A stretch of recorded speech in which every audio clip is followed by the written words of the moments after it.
the philosopher, the mathematician, and the student. The sun dipped low over Athens, casting golden light across the marble columns of the academy. Within its shaded courtyards, young minds gathered around the great philosopher Plato, eager for another lesson.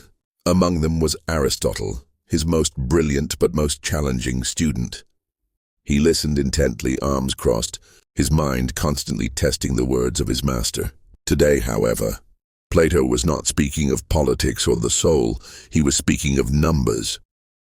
"Before I was your teacher," Plato said, "I too was a student.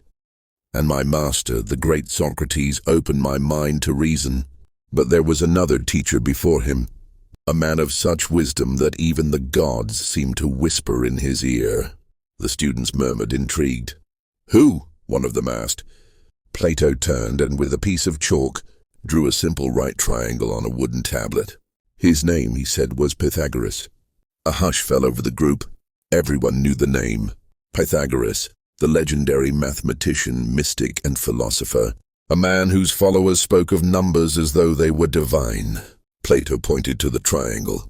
"This humble shape contains a secret that Pythagoras uncovered. A truth not just about mathematics, but about reality itself." He wrote an equation beneath it.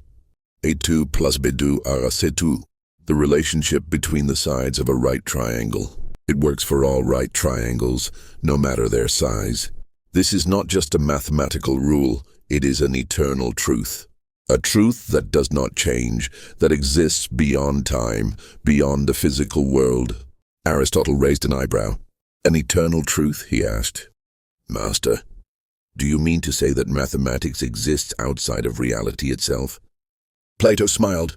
"Yes, my dear Aristotle, for what is mathematics but the language of the gods?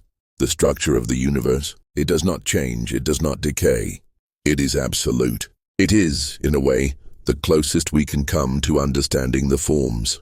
The students nodded in agreement, but Aristotle frowned, arms still crossed. "I do not deny the power of numbers," he said.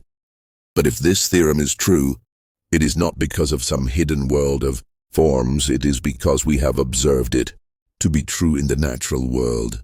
Plato sighed. "Ah, Aristotle, you have always sought knowledge in the earth, in the senses. But the senses deceive." He gestured toward the tablet. "Could you not say that this theorem existed before Pythagoras discovered it? That it would still be true even if no human ever wrote it down?" Aristotle considered this.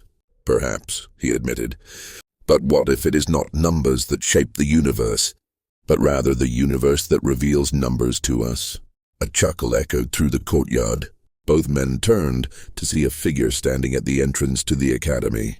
He was older, with a long beard streaked with gray, his robe embroidered with geometric symbols. His eyes were sharp with wisdom, yet twinkled with amusement.